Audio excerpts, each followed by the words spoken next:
Olá, tudo bem com todos?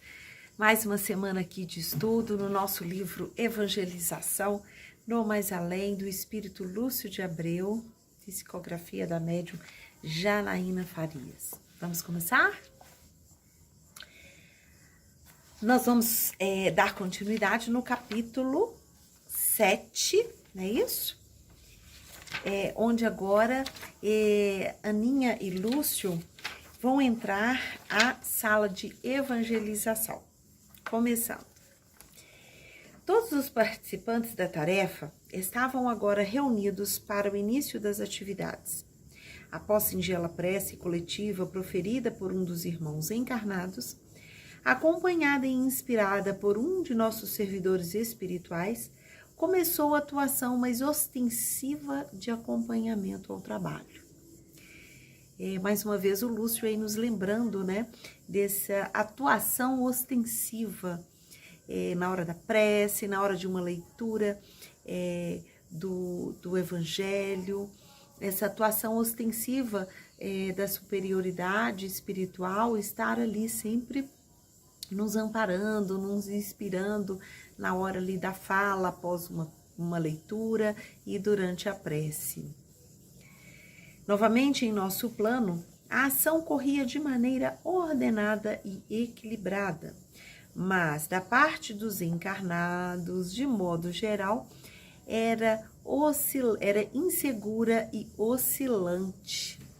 Também algo que a gente comentou no capítulo anterior, esse cuidado especial que nós temos que ter ao entrar na nossa casa espírita, esse preparo emocional que nós temos que ter antes de entrar na nossa casa espírita, realizar um trabalho, assistir uma palestra, né? Esse preparo ele é todo importante para facilitar o trabalho espiritual bem-vindo que tem ali, o trabalho espiritual que para mim, para todos em comum, dentro da casa espírita, evitando comentários desnecessários, pensamentos negativos, trazer de forma negativa aquilo de ruim que vivemos no nosso dia para dentro da nossa casa e assim por diante. Aninha e eu acompanhamos a turma na qual crianças de 5 e 6 anos se reuniam com sua evangelizadora. Durante a prece dos evangelizandos em suas salas, uma equipe espiritual discreta se empenhava em uma espécie de passe coletivo. Olha que interessante. Em algumas casas espíritas, nós sabemos que existe um trabalho de passe anterior às aulas. As crianças chegam, vão e se encaminham para a sala de passe e após vão para as suas salas. Casas que realizam esse tipo de prática, né, costumam dizer que as crianças chegam sim mais calmas, mais tranquilas, mais focadas à arte da evangelização que vai ser apresentada para eles no dia. Isso é uma coisa óbvia que a gente sabe de todas as benfeitorias do passe. Mas aqui o Lúcio ele lembra de uma forma muito, muito interessante que mesmo as casas espíritas que não realizam esse tipo de prática, que o mundo espiritual está ali, encarregado de dar aquela energia, aquele fluido maravilhoso a todos os presentes que estão ali na sala de evangelização. Continuando. A irmã encarnada que dirigia a aula, devidamente inspirada, recitava uma oração e pedia que as crianças a repetissem. Cantou com ela uma conhecida canção sobre a imortalidade da alma e outra sobre o livre-arbítrio, que era o tema do dia. Nesse momento, os servidores que se incumbiram do passe coletivo estavam concentrados em oração. Imaginem a cena, que coisa mais... né? Dava até para perder o fôlego de tão lindo. Percebemos que a música se encaixa com tais vibrações da prece, produzindo na atmosfera espiritual um efeito muito suave de luzes e cores que parecia tomar toda a sala. E aí que a Aninha pergunta discretamente: o que é isso? E o Lúcio responde: São as vibrações da música que têm por objetivo sublime, aliadas à vibração da prece coletiva. Grande, né? Nossa! E as crianças percebem? Perguntou Aninha. Cada um sentirá conforme sua própria condição. O aproveitamento, ele é emocional e psíquico. É muito interessante e bonito. Cada um aproveitando, né, a sua própria condição, é muito parecido com aquele dia que a gente chega, né, à nossa casa espírita e às vezes a gente está com o pensamento disperso, com o pensamento lá fora, com os sentimentos um pouco conturbados, e a gente não consegue focar verdadeiramente nas palavras que estão sendo ditas ali no momento do salão, ao momento sublime da música, quando o coral está tocando. A gente percebe nitidamente que a gente não está conseguindo absorver aquela energia toda, né?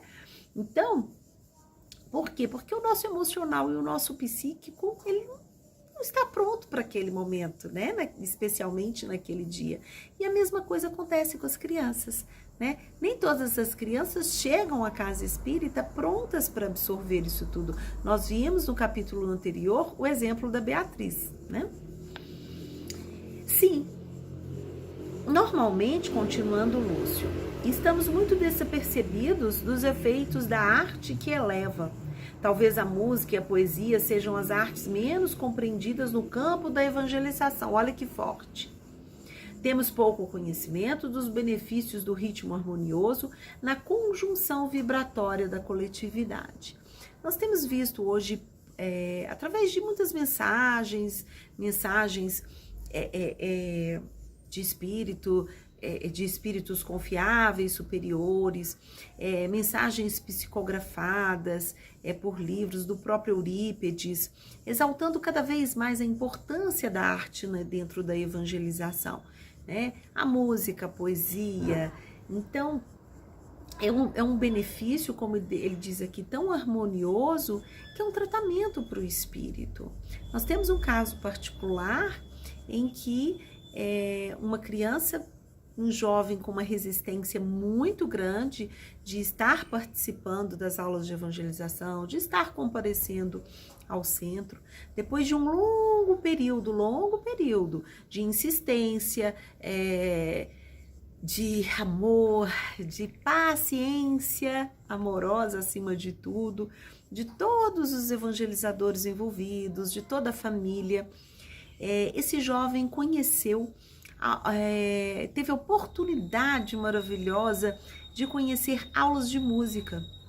Essa aula de música não era dada dentro do centro espírita, mas esse jovem se interessou por essas aulas. A partir daí a gente sabe que coincidências não existem, e a partir daí esse jovem em especial, ele começou a ter um interesse muito grande pelas aulas de evangelização. Foi dita a essa família, de uma forma muito sublime, que essas aulas de música seria como tratamento espiritual. E a família se empenhou, as evangelizadoras se empenharam. Enfim, hoje esse jovem, ele é um participante ativo da evangelização, e as aulas de música vêm trazendo benefícios enormes, bem visíveis ao seu espírito. Continuando, é só para ilustrar, né, esse momento dessa importância que o Lúcio coloca aqui das músicas. Nunca pensei que era assim, que a música vibrava na sala. Se soubesse, sem dúvida, cantaria um pouco mais. Um recadinho pra gente, né? Serviu para mim. A evangelizadora, nesse instante, começava interessante diálogo com as crianças, usando materiais simples, como algumas sementes e desenhos de árvores, para tratar da liberdade do plantio e da colheita consequente, fazendo alusão ao livre-arbítrio e à lei de causa e efeito. Enquanto falava, eram projetadas no painel imagens elaboradas como um filme de ideias que iam se conectando ao longo da exposição. Quem lembra lá do capítulo 4, que era o capítulo onde falava do painel iluminado, que era o capítulo onde a gente citou lá domínios da mediunidade, a gente citou lá passagens de André Luiz, para explicar o que era esse painel iluminado, qual a relação do evangelizador com o trabalho mediúnico. Então, eu sugiro que vocês voltem lá para estar lendo, dando uma lida lá, com o intuito de recordar. Enfim, a Aninha pergunta: essas imagens, senhor Lúcio, estão sendo produzidas principalmente pelo evangelizador? E ele responde: exatamente.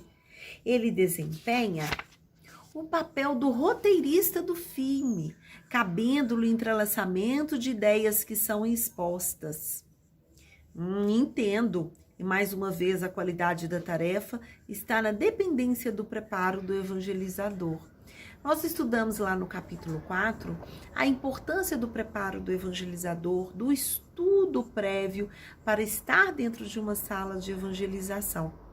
Então, nesse painel, onde o evangelizador vai ser o roteirista, vai ser traçado ali tudo aquilo que o evangelizador precisa para aquela aula, né? A espiritualidade, os espíritos que vão estar ali responsáveis por aqueles painéis, eles vão acessar o quê? O conhecimento daquele evangelizador, o tanto quanto ele estudou para preparo daquela aula. Ele vai acessar a bagagem cultural daquele evangelizador para estar colocando imagens ali que vão ajudar de forma de inspiração naquele momento, a todos em comum. Continuando.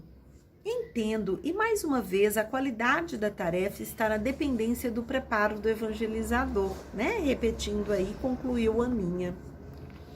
Sim, vê como é primordial que ele se prepare com muito estudo e dedicação? A evangelizadora iniciou então uma brincadeira com as crianças, utilizando figuras que ela cuidadosamente selecionou e recortou de revistas, representando algumas atitudes e suas possíveis consequências. As crianças deveriam relacioná-las e colá-las em papel mais resistente. Senhor Lúcio, como se processará em crianças tão pequenas a fixação do tema? Enquanto na Terra, sempre tive dificuldade de compreender os mecanismos dessa fixação na prática, apesar de jamais duvidar de sua eficiência, né? E é uma coisa que a gente se questiona muito. A gente acaba de dar uma aula de evangelização e a gente se pergunta: e aí? Será que semana que vem ele vai lembrar disso tudo? Será que ele vai chegar em casa, ele vai conseguir reproduzir para a família aquilo que foi dito aqui? Né? E aqueles momentos que a gente prepara uma aula e fala assim: não, tá demais. Eu acho que eles não vão entender, eu acho que eles não vão captar. E aí, o Lúcio coloca: o conteúdo moral da aula será fixado de maneira indestrutível nos arquivos psíquicos do espírito. Para isso, existe um grande trabalho dos servidores do nosso plano e o esforço íntimo do próprio espírito, aliados à boa vontade do evangelizador. Pode ser que o aproveitamento prático desse conteúdo não possa ser medido ainda, porém torna-se tesouro no céu, invariavelmente. Na maioria das vezes, não conseguimos mensurar a revolução íntima que o ensino moral processa em uma individualidade. Então, recapitulando, que a gente acabou de ler. Aquilo que for dito dentro da sala de aula para os nossos evangelizandos será dele.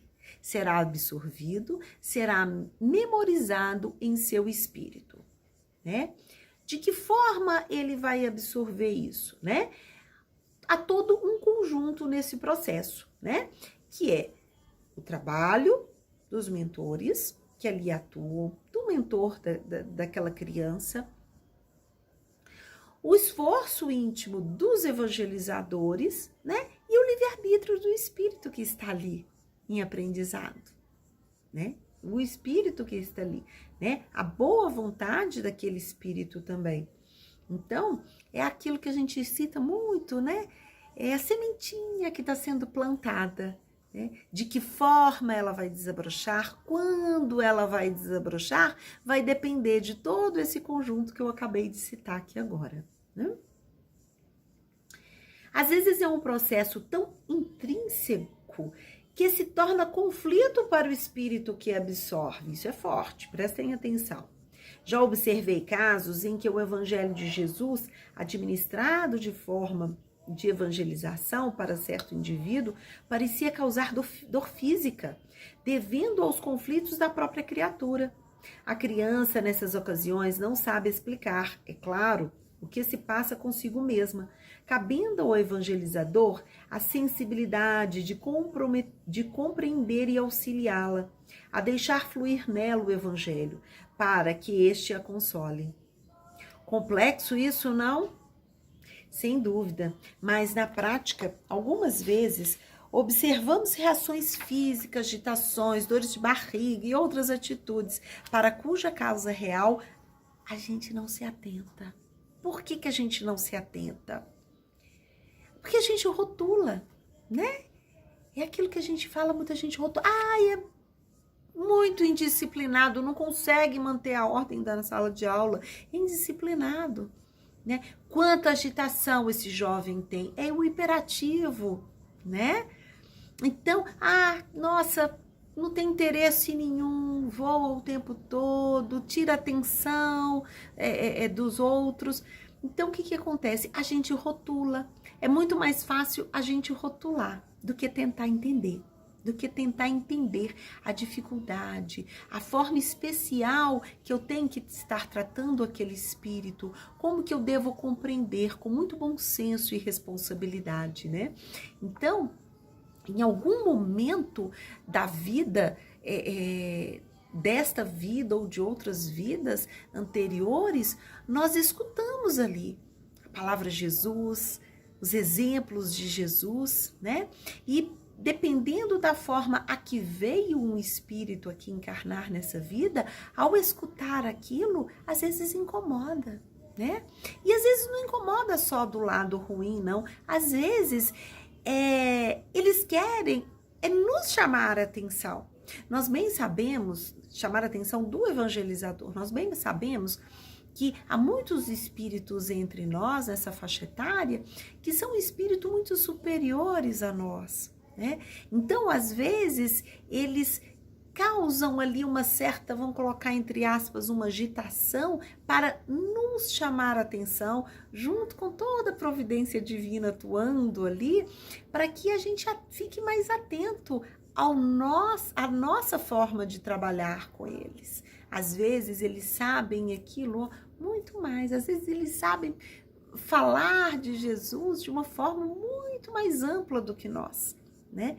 Só que ele não pode chegar ali e falar, né? Que ele não tem a lembrança viva de outras vidas, mas com a ajuda do mundo espiritual, ele pode sim, né? Causar ali não trazer um certo aviso ao evangelizador. Por isso que é importante aquela questão da gente sempre estar buscando o estudo, fazendo a ficha de cada evangelizando de forma individual, para a gente estar conhecendo cada vez mais de forma particular aqueles espíritos que nós trabalhamos com eles. Continuando. A evangelizadora, nesse momento, pegou algumas gravuras que, coloridas por ela mesma, ilustravam determinada passagem do Evangelho, em que Jesus chamava João e Tiago ao apostolado. Daqui para frente eu só vou ler, porque é um pedacinho que eu vou ler e é importante a gente só sentir lá no nosso íntimo. De repente, a sala de evangelização pareceu expandir-se, inclusive aos nossos olhos espirituais.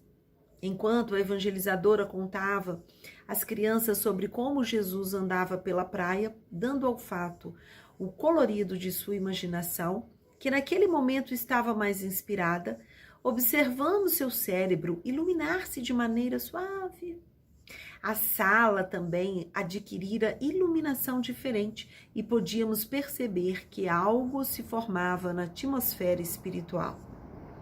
O painel se tornou mais luminoso e no auge da narrativa, substâncias muito sutis formavam pequenas pétalas que choviam sobre as crianças. Em todas elas podíamos observar a mente excitada pelas imagens que se formavam no painel. Um clima de harmoniosa emoção tomava o ambiente. Jesus amado, exclamou Aninha emocionada. Jesus é maravilhoso, não? Não pude delongar mais exclamações, pois apesar de haver acompanhado o fenômeno em outras ocasiões, estava muito emocionado. Era notável a concentração dos construtores nesse momento. Sustentavam as vibrações ambientes e o painel luminoso.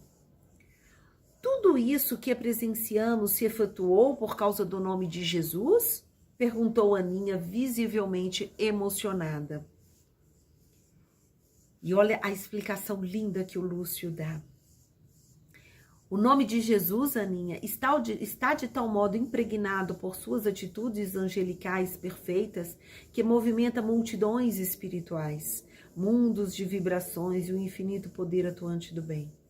O que posso adiantar é que nossos olhos espirituais, pouco adestrados ainda, não podem visualizar a verdadeira extensão da repercussão do nome de nosso Senhor. Em nosso planeta, filha, não existe um espírito sequer que não se sinta tocado por seu nome e pela lembrança que ainda é inconsciente de Jesus, que é o que eu disse anterior, né? Nós lembramos de Jesus, de outras vidas, né? Então, até os mais rebeldes, os mais endurecidos, ou às vezes até o mais lúcido, com relação à grandiosidade de Jesus, né? E essa parte eu só li, eu acho que não precisa de grandes explicações pelo que o próprio Lúcio disse aqui, né? Não tem como, os nossos olhos não tem como enxergar essa amplitude divina, né? Então é uma coisa que a gente sente e imagina. Mas, senhor Lúcio, temos visto tantos evangelizadores que ensinam os postulados doutrinários, atendo-se pouco ou quase nada ao evangelho em si. Já assisti às aulas em que o evangelho nem foi citado. É lamentável, pois, nesse caso, não podemos dizer que seja uma aula de evangelização. Devemos considerar que Deus nos concede 3 revelações para que cada espírito da Terra se oriente em seu caminho evolutivo. Não podemos considerar qualquer dessas revelações, independentes das outras 2, sob pena de tecermos uma colcha de retalhos. É necessário considerá-las como 3 partes de um conjunto perfeito, legando aos evangelizadores a nossa melhor absorção dessas 3 etapas em cada aula. Portanto, se não podemos desvincular a justiça do amor e da verdade, não poderemos desvincular temas da doutrina espírita, do Evangelho de Jesus. Se para o evangelizador parece que tais temas estão desvinculados ou são independentes, é sinal de que será necessário estudar mais, né? Então, vamos pegar isso aí para as nossas práticas, né? A gente utiliza muitas dinâmicas, a gente utiliza forma lúdica, muitas leituras, né? Diversos espaços dentro da nossa casa espírita. A gente vai para o espírita, nós vamos para o pátio, nós voltamos para o salão, nós vamos para a biblioteca. Nós ficamos ali durante a semana toda inventando fórmulas, né? Para dar ali o melhor de nós. Mas vamos lembrar atentamente que em todas essas práticas nós devemos citar o Evangelho de Jesus através do seu exemplo, através das parábolas, das histórias, né? Então, dentro dos exemplos de Jesus, né? Dando o nosso exemplo ali constante em todas as nossas aulas. Aninha sorriu. Nesse instante, a evangelizadora entregou às crianças uma atividade de colorir com alusão à sua narrativa do Evangelho. Distribuiu giz de cera, os lápis de cor e as crianças puseram-se a trabalhar. No pequeno rádio que ela havia levado, começou a tocar outras canções de evangelização. Notamos que, enquanto coloriam seus desenhos e teciam comentários com a evangelizadora atenta, os construtores, agora acompanhados por uma equipe específica, recolhiam outras informações sobre cada criança. Vê como, mais uma vez, aí reforçando essas informações sobre cada criança que eles analisam.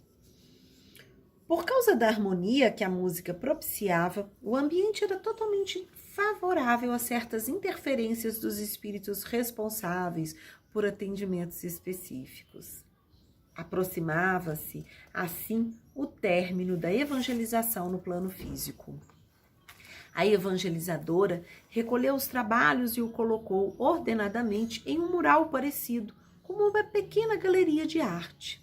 Por fim, distribuiu às crianças barquinhos feitos de papéis coloridos que apresentavam a profissão dos 2 apóstolos citados na passagem.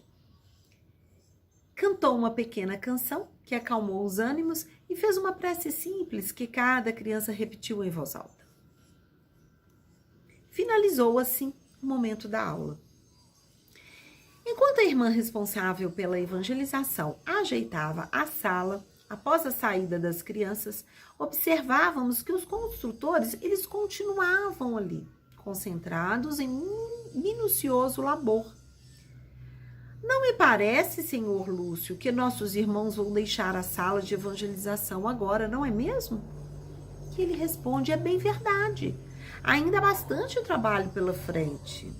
Bastante? Mas não acabou a aula?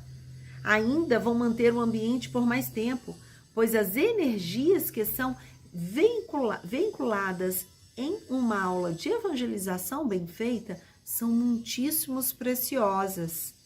Serão utilizadas e desdobradas atividades na casa espírita, tanto para o plano espiritual como para o plano físico. Tais energias são um tesouro imensurável. Interessante, né? Quem sabia disso? Olha só. É como se fosse ali, né? Saiu, acabou o trabalho. Mas a força vibratória ainda é tão grande ali devido a tudo que a gente aprendeu, a tudo que foi falado lá da música, da prece, do passe, da boa vontade da evangelizadora, da harmonia das crianças, que vamos falar de uma forma que todos entendem, né?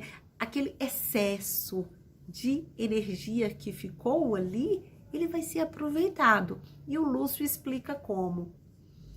Que interessante, para que seriam movimentadas? Por exemplo, e ele responde, numa infinidade de aspectos do bem, tanto em processo de magnetização direcionado ao bem-estar orgânico e emocional, como em certas terapias ligadas ao trabalho de desobsessão e sensibilizações, em higienização mental dos ambientes. É um verdadeiro tesouro.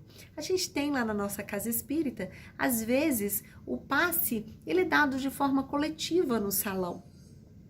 Então, muitas das vezes, a gente supõe, fazendo esse estudo, que muitas vezes, quando termina a nossa evangelização, lá embaixo, parte dessa energia é utilizada pelo mundo espiritual lá no passe coletivo. É utilizada num trabalho de desobsessão numa mesa mediúnica. Ela é utilizada, de repente, naquele trabalho de vibração que é feita anterior às reuniões, não é mesmo? Muito interessante, como diz ele, é um verdadeiro tesouro. Nossa, não há como mensurar o benefício da evangelização, disse a Aninha. Desde que é feita com dedicação, boa vontade e esforço. A evangelização é sempre uma ligação direta com as esferas superiores, né? Então, isso explica aquele bem-estar quando a gente termina uma aula de evangelização. Às vezes a gente entra na sala apreensiva, com medo daquela aula, daquele momento que a gente preparou ali durante a semana, tão maravilhoso, e a gente fica ali um pouquinho apreensiva. Quando termina a aula, a gente está num bem-estar, que a gente começa a sair, andar, que a gente mal sente os pés de tanta emoção. Isso é o quê? Isso é o excesso de força vibratória que está ali no nosso corpo e a gente sente como forma de bem-estar, né? E até uma dica interessante que para propiciar isso, essa interação bacana que a gente tem que fazer com a nossa dupla. Em especial, na nossa casa espírita, nós damos as aulas, né, em dupla. Então, vamos interagir com a nossa dupla. Em algum momento, em alguma leitura que eu já fiz do Eurípides, ou do Lúcio, me parece que é no próximo material que a gente vai estudar, é dito isso, que a gente tem que ter um horário pré-determinado para estar elaborando as nossas aulas de evangelização, como a gente faz no Evangelho do Lar, com dia e horário pré-determinado, porque isso facilita o mundo espiritual atuar sobre nós, nos inspirando de maneira grandiosa. Então, que seja até mesmo através da rede social, a gente interagir com a nossa dupla, com dia e horário marcado, para que a gente possa organizar, né, a nossa vida pessoal, manter a nossa vida pessoal mais organizada, para a gente facilitar esse intercâmbio com o mundo espiritual e estreitar essa sintonia aí com a nossa dupla evangelizadora, né? Bom, nós terminamos aqui mais um estudo. Semana que vem nós vamos estar de volta, onde a gente vai falar sobre após a saída das famílias, né? Quando as famílias estão saindo, retornando aos seus lares, né? Após um dia no Centro Espírita. Um grande beijo a vocês, para quem tá de outras pessoas, né, que estão assistindo os vídeos hoje, né, que não seja do nosso grupo lá de estudo, quem tiver alguma dúvida, quem tiver que fazer algum comentário bacana, pode colocar nos comentários no final. Desculpa aí. Um beijo.